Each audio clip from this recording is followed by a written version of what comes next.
नमस्कार विद्यार्थी भाई बहनों, फरीथी आप सौનું हार्दिक स्वागत। आज આપણે લેક્ચર નંબર 10 ધોરણ 12 કોમર્સ વિષય નામાના મૂળ તત્વો ભાગ 1 પ્રકરણ નંબર 1 ભાગીદારી વિષય પ્રવેશ એના 10મા લેક્ચરની આપણે શરૂઆત કરીએ છીએ। વિદ્યાર્થી ભાઈ બહેનો, આપણે અસ્થિર મૂડીની પદ્ધતિના દાખલા ગણ્યા, સ્થિર મૂડીની પદ્ધતિના પણ દાખલા ગણ્યા। આજે સ્વાધ્યાયના આપણે સ્થિર મૂડીની પદ્ધતિનો ફરીથી એક દાખલો ગણીએ, જેથી કરી પુનરાવર્તન થઈ જાય। તો ઝડપથી વિદ્યાર્થી ભાઈ બહેનો નોટબુક, પેન, કેલ્ક્યુલેટર, પાઠ્યપુસ્તક તૈયાર રાખશો।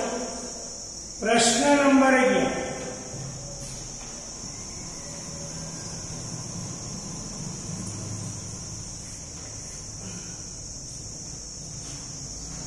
પેઢીનું નફા નુકસાન ફાળવણી ખાતું।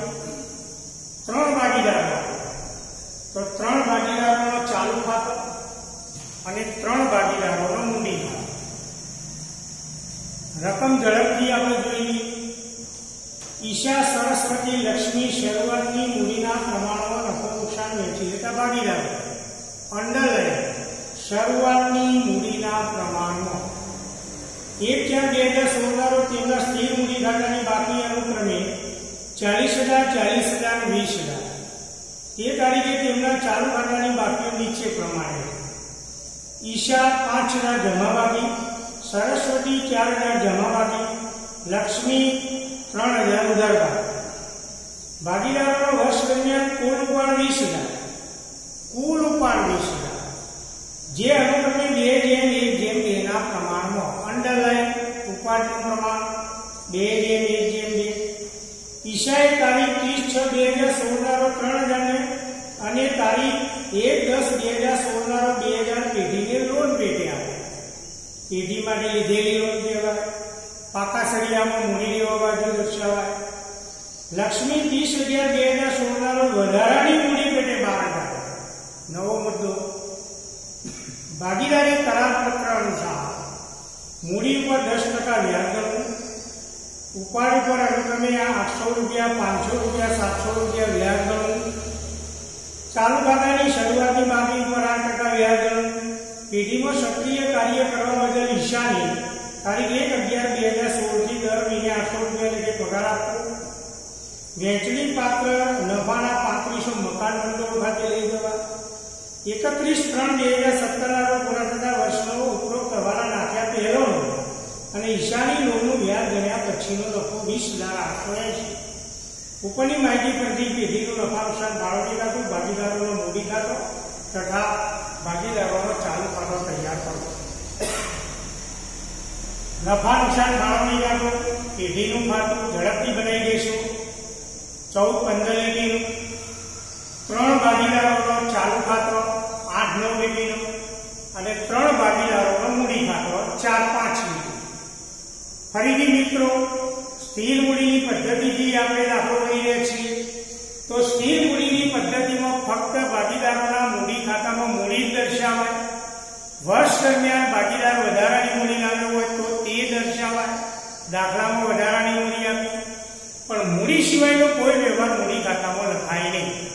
મૂડી સિવાયના બાકીના તમામ વ્યવહારો ભાગીદારોના ચાલુ ખાતે લખાય। તો હવે મિત્રો આપણે ઝડપથી દાખલાની શરૂઆત કરીએ। ઈશા, સરસ્વતી, લક્ષ્મીની ભાગીદારી પેઢીનું તારીખ 31/3/2017 પૂરા થતા વર્ષનું નફા નુકસાન ફાળવણી ખાતું। 3 ભાગીદારોનો ચાલુ ખાતું, 3 ભાગીદારોનો મૂડી ખાતું। મિત્રો ઝડપથી આપણે બાકીઓ લખીએ। તો શરૂઆતની પહેલી લીટીમાં મૂડીનું પ્રમાણ આપ્યું અને સ્થિર મૂડીની બાકી આપી અનુક્રમે 40,000, 40,000 અને 20,000। તો મૂડી ખાતા જમા બાકી 1/4/2016 જમા બાકી હોય મૂડી ખાતાની બાકી આગળ લાવ્યા। જગ્યાના અભાવે મિત્રો મૂડી ખાતો મેં થોડો નાનો બનાવ્યો છે, પરંતુ બોલતો જઉં છું એટલે એન્ટ્રી ઝડપથી કરતા રહેશે। મૂડી ખાતાની જમા બાજુ તારીખ 1/4/2016 બાકી આગળ લાવે 40,000 20,000। હવે મિત્રો એક વધારાની મૂડીનો મુદ્દો આપ્યો બીજા પેરેગ્રાફની છેલ્લી લીટી, લક્ષ્મી 30/11/2016 ના રોજ વધારાની મૂડી પેટે 12,000 લાવી 30/11/2016। તો મૂડીનો વધારો થાય છે તો મૂડી ખાતાની જમા બાજુ આમનો આપણે શીખીને આયા ધોરણ 11 ની અંદર રોકડ ખાતે ઉધાર તે ભાગીદારનું નામ લખવાનું લક્ષ્મી, તે લક્ષ્મીના મૂડી ખાતે જમા, રોકડ ખાતે ઉધાર ₹12,000 તે લક્ષ્મીના મૂડી ખાતે જમા, મૂડી ખાતાની જમા બાજુ રોકડ ખાતે વિરોધના ખાતા લક્ષ્મીના ખાનાની અંદર ભાગ। હવે મૂડી ખાતામાં મૂડી સિવાય કોઈ એન્ટ્રી થશે નહીં। નફાની બાકી લખી તો છેલ્લી લીટીમાં 31/3/17 ના રોજ પૂરા થતા વર્ષનો ઉપરોક્ત હવાલા નાખ્યા પહેલોનો અને ઈશાની લોનનું વ્યાજ ગણ્યા પછીનો નફો 20,880। અગાઉ મિત્રો આપણે શીખી ગયા લોનનું વ્યાજ ગણ્યા પછીનો નફો, તો લોનનું વ્યાજ નફા નુકસાન ખાતામાં નોંધી દીધેલું છે પેઢીએ, માટે હવાલાઓની અસર આપ્યા પછીનો ચોખ્ખો નફો નફા નુકસાન ફાળવણી ખાતાની જમા બાજુ, ચોખ્ખો નફો નફા નુકસાન ખાતેથી લાવ્યા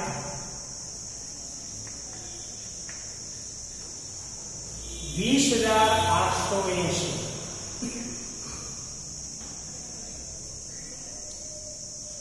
હવે ચાલુ ખાતાની બાકીઓ વધી ગઈ, જે ભાગીદારનો ચાલુ ખાતો જમા બાકી બતાવતો હોય જમા બાજુ દર્શાવાય, ઉધાર બાકી બતાવતો હોય ઉધાર બાજુ।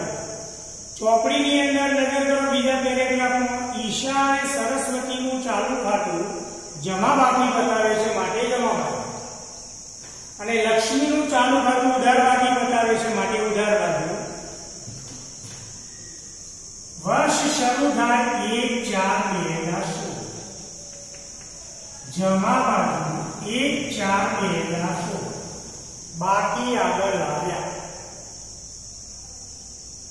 5,000 અને 4।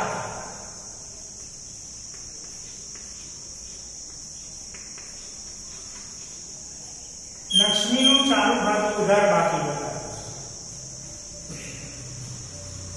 માટે ઉધાર બાજુ 1/4/2016, બાકી આગળ આવ્યા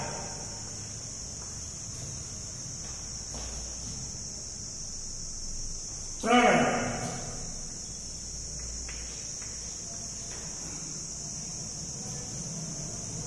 જમા બાકી જમા બાજુ અને ચાલુ ખાતાની ઉધાર બાકી ઉધાર બાજુ। ઉપર ચાલુ ખાતાની ઉધાર બાજુ આ સ્થિર મૂડીની પદ્ધતિ હોય તો જ મૂડી ખાતાની ઉધાર બાજુ। તો ચોપડીની અંદર આપણે નજર કરીએ બીજો પેરેગ્રાફ, ભાગીદારોના વર્ષ દરમિયાન કુલ ઉપાડ 20,000। કુલ ઉપાડ શબ્દનો ઉપયોગ કર્યો જે અનુક્રમે 2/1/2 ના પ્રમાણમાં, તો આપણે 2/1/2 સરવાળો 5 થાય, 2/55 1/55 1/255। તો 2 પંચ કેલ્ક્યુલેટરનો ઉપયોગ કરજો મિત્રો। 20,000 ના આપણે ભાગ કરીશું 2/1/2 ના પ્રમાણમાં, 2/55 ગુણ્યા 20,000 એટલે 8,000 પહેલા ભાગીદારનો ઉપાડ, 1/55 ગુણ્યા 20,000 4,000 બીજા ભાગીદારનો ઉપાડ, ફરીથી 2/55 ગુણ્યા 20,000 એટલે 8,000, તો 8,000 4,000 8,000 ઉપર ચાલુ ખાતાની ઉધાર।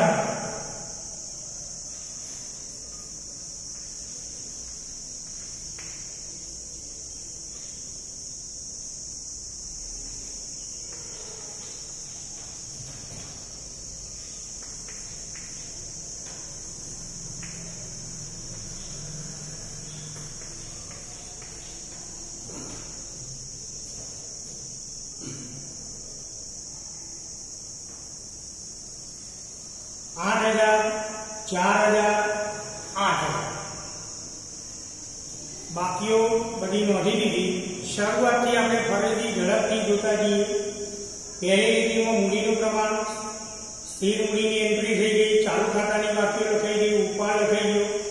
ઈશાએ 30/6/2016 ના રોજ 3000 અને તારીખ 1/10/2016 ના રોજ 2000 પેઢીને લોન તરીકે આપ્યા। પેઢીએ લીધેલી લોન પાકા સળિયામાં એન્ટ્રી થાય, આ ત્રણ ખાતામાં એન્ટ્રી નહીં થાય। વધારાની મૂડીની એન્ટ્રી આપણે મૂડી ખાતાની જમા બાજુ કરી દીધી।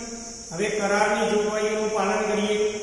ભાગીદારી કરાર પત્ર અનુસાર મૂડી ઉપર 10% મૂડીનું વ્યાજ પેઢી માટે ખર્ચ કહેવાય, ભાગીદારો માટે આવક કહેવાય। પેઢી માટે ખર્ચ છે તે નફા નુકસાન ફાળવણી ખાતાની ઉધાર મૂડી પર વ્યાજ 10%। ત્રણ ભાગીદારોનો આપણે નામ લખીએ। ઈશા, સરસ્વતી, લક્ષ્મી।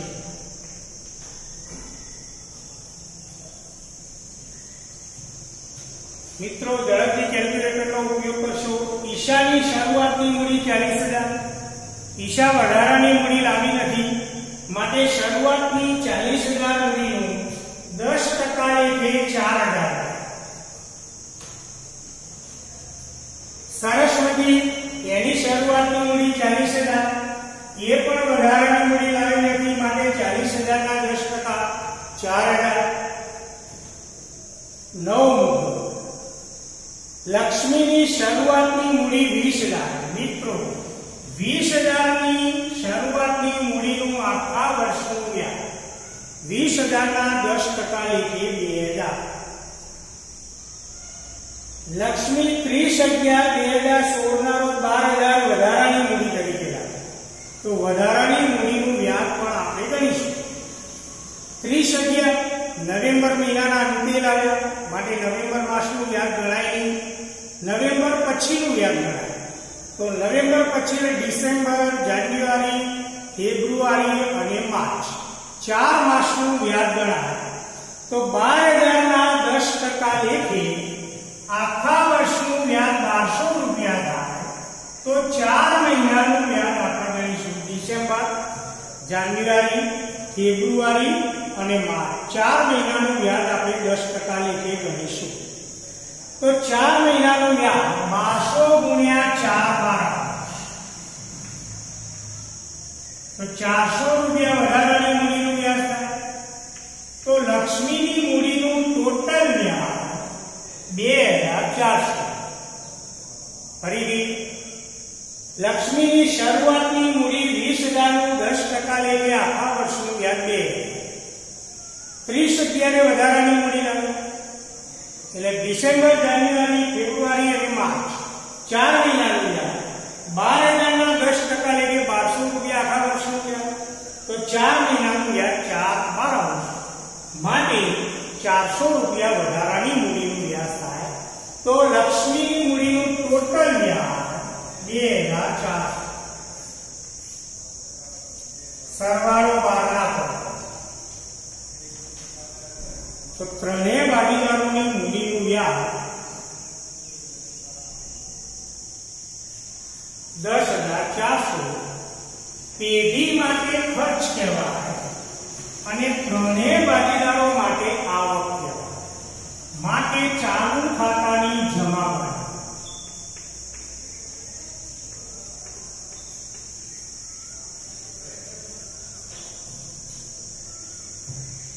4,000 4,000 2,400 પેઢી માટે ખર્ચ, ત્રણેય ભાગીદારો માટે આવક। મુદ્દા નંબર 2, ઉપાડી પર અનુક્રમે 800, 500, 700 વ્યાજ વસૂલ કરો। આના કરતા વિરુદ્ધ ઉપાડનું વ્યાજ પેઢી માટે આવક કહેવાય, માટે નફા નુકસાન ફાળવણી ખાતાની જમા બાજુ।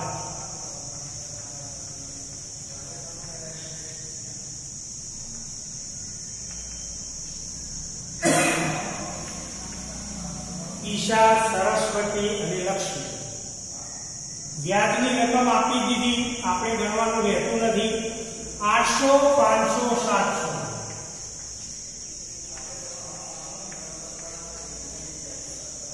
કુલ વ્યાજ 2000.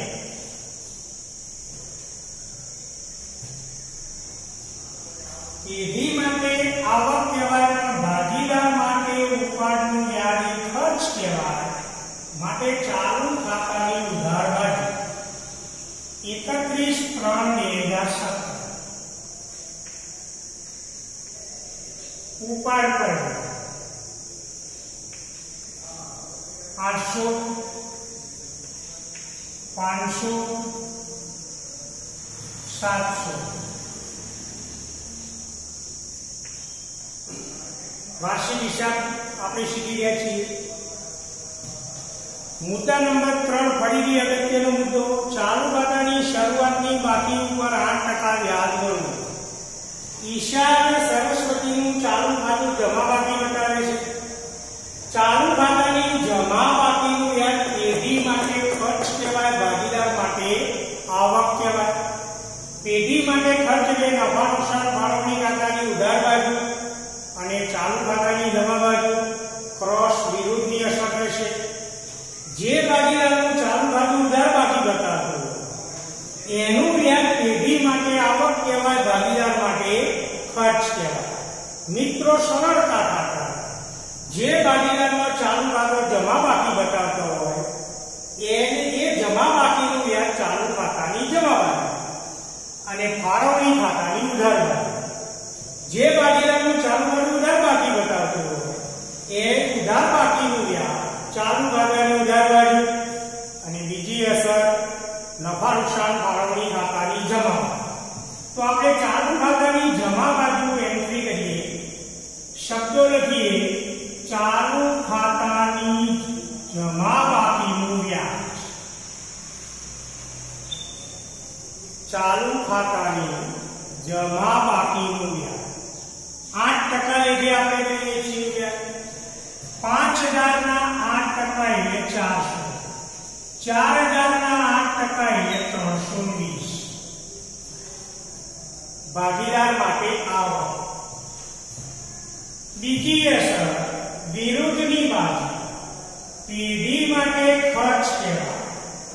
માટે નફા નુકસાન ફાળવણી ખાતાની ઉધાર બાજુ ચાલુ ખાતાની જમા બાકીનું વ્યાજ 8%. બે ભાગીદાર ઈશા સરસ્વતી.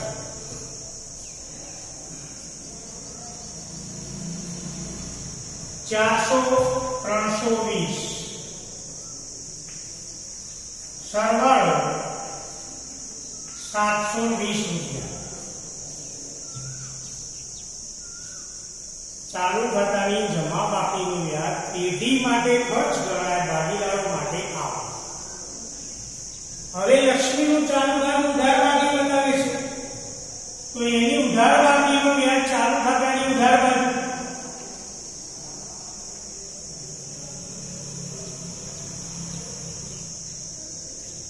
ચાલુ ખાતાનું વ્યાજ 3000 ના 8% એટલે 240.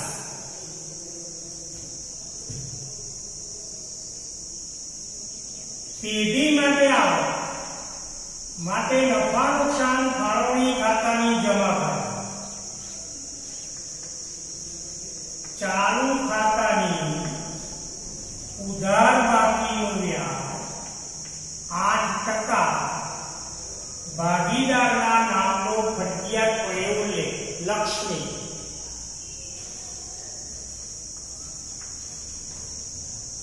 $240.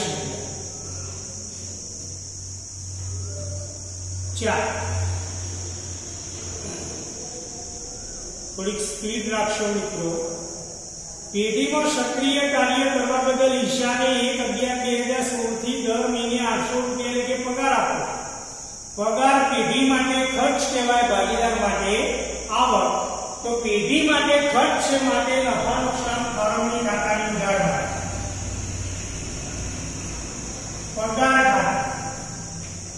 ભાગીદારનું નામ ઈશા. હવે 1/11/2000 એટલે નવેમ્બર માસની પગાર આપવાનો છે, પહેલોનો નહીં.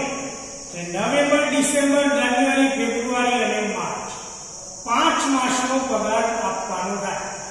મહિને 800 રૂપિયા, તો 800 ગુણ્યા 5 માસ 4000. પેઢી માટે પગારે ખર્ચ કહેવાય અને ઈશા માટે પગારે આવક કહેવાય. તો ચાલુ ખાતાની જમા બાજુ 4000.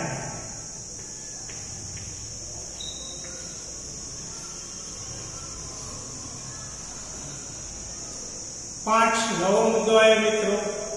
વેચણી પાત્ર નફાના 3500 મકાન ભંડોળ ખાતે લઈ જવા. એક પ્રકારનું અનામત, મકાન માટેનું અનામત. વેચણી પાત્ર નફાના આપણે ફાળવણી ખાતામાં નજર કરીએ તો લગભગ જમા બાજુનો સરવાળો વધારે છે, ઉધાર બાજુનો સરવાળો ઓછો છે, નફો દેખાય છે. માટે આપણે મકાન ભંડોળ ખાતે 3500 રૂપિયા લઈ જઈશું. નફાનો ઘટાડો, ફાળવણી ખાતાની ઉધાર બાજુ, મકાન ભંડોળ ખાતે 3500. બીજી અસરનો ખ્યાલ હોવો જોઈએ મિત્રો. બીજી અસર પાકા સળિયામાં મૂડી દેવામાં. હાલ આપણે પાકું સળિયું બનાવતા નથી. હવે કોઈ મુદ્દો બાકી રહેતો નથી. લોન એક એવું છે, ભાગીદાર પાસેથી પેઢીએ લીધેલી લોન, એનું વ્યાજ નફા નુકસાન ખાતામાં એન્ટ્રી થઈ ગઈ. હવે કોઈ વિગત બાકી રહેતી નથી. તો આપણે ઝડપથી ધંધાનું પરિણામ શોધી કાઢીએ. તો જમા બાજુનો સરવાળો વધારે છે, તફાવત ઉધારમાં આવશે, વેચણી પાત્ર નફો આવશે. 3 ભાગીદારો વચ્ચે વેચવાનો છે, માટે ઉધાર બાજુ 5 પેટી જવાની છે. હવે જમા બાજુનો સરવાળો આપણે ક્લિયર કરીએ.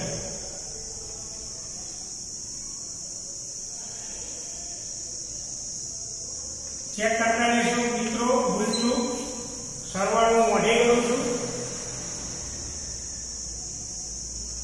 23,120. ઉધાર બાજુ 23,120 રૂપિયા. હવે આપણે ડિફરન્સ શોધી કાઢીએ. જોઈએ કે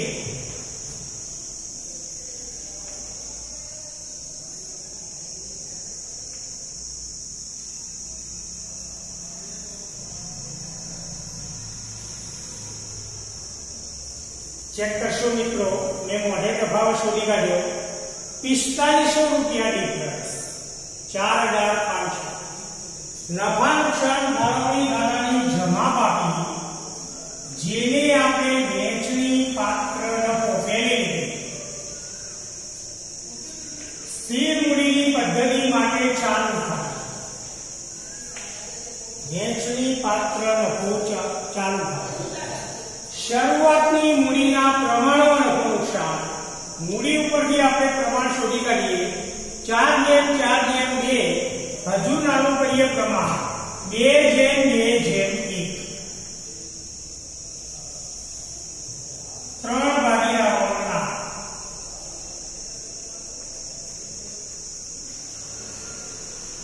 ઈશા, સરસ્વતી અને લક્ષ્મી.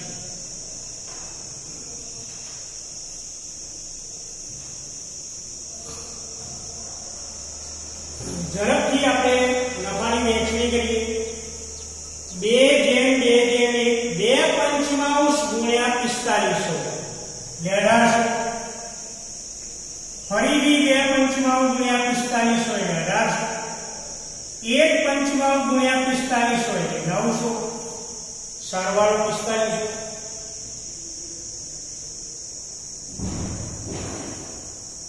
વેચણી પાત્ર નફો ચાલુ ખાતાની જમા બાજુ, નફા નુકસાન ફાળવણી ખાતે નફો 1800 અને 900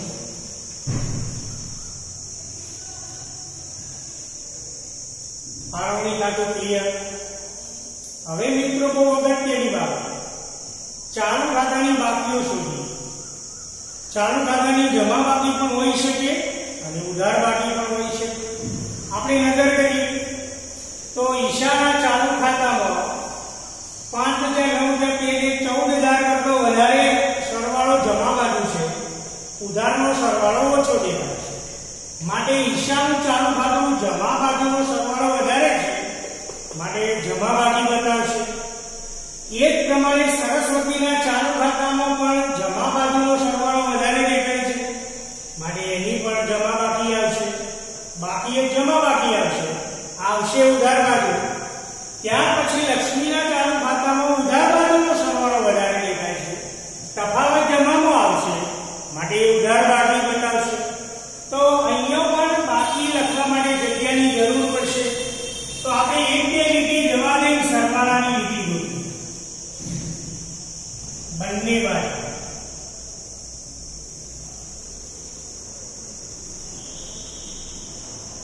હવે ઈશાના અને સરસ્વતીના ચાલુ ખાતાના જમા બાજુના સરવાળા વધારે છે, તો આપણે જમા બાજુના સરવાળા પહેલા કરીએ।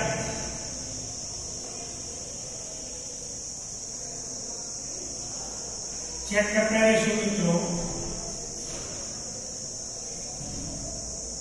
10119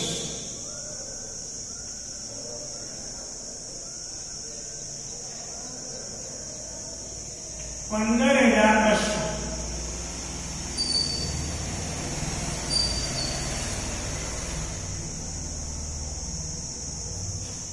એ સરવાળા ઉધાર બાજુ મૂકી દઈએ।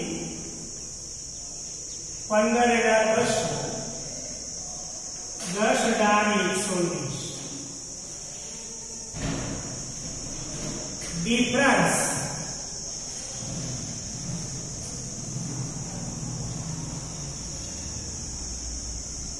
चेक करशो।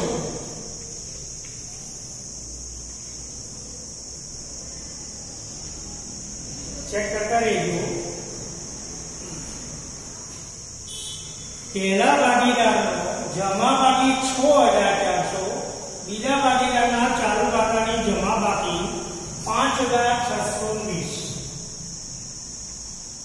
चालू खाता की आखरनी जमा बाकी आगे नहीं,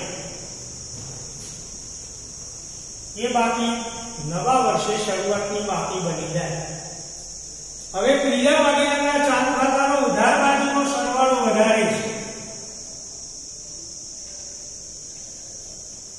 11,940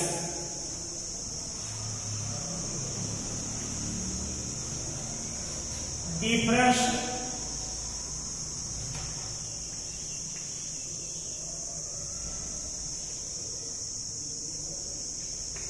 8,640। લક્ષ્મીના ચાલુ ખાતામાં ઉધાર બાજુનો સરવાળો વધારે થયો, માટે લક્ષ્મીનું ચાલુ ખાતું ઉધાર બાકી બતાવે છે, એ બીજા વર્ષે શરૂઆતની ઉધાર બાકી બની જાય। મહત્વનો મુદ્દો, ચાલુ ખાતાની જમા બાકી પાકા સરિયામાં મૂડી દેવા બાજુ બતાવાય, અને આ ચાલુ ખાતાની ઉધાર બાકી પાકા સરિયામાં મિલકતને રાખે। હવે છેલ્લો ટોપિક, મૂડી ખાતો બંધ કરવી। સ્થિર મૂડીમાં સામાન્ય રીતે મૂડી ખાતાની જમા બાકી એટલે જમા બાજુનો સરવાળો પહેલા 40,000 40,000 32,000 એ સરવાળો ઉધાર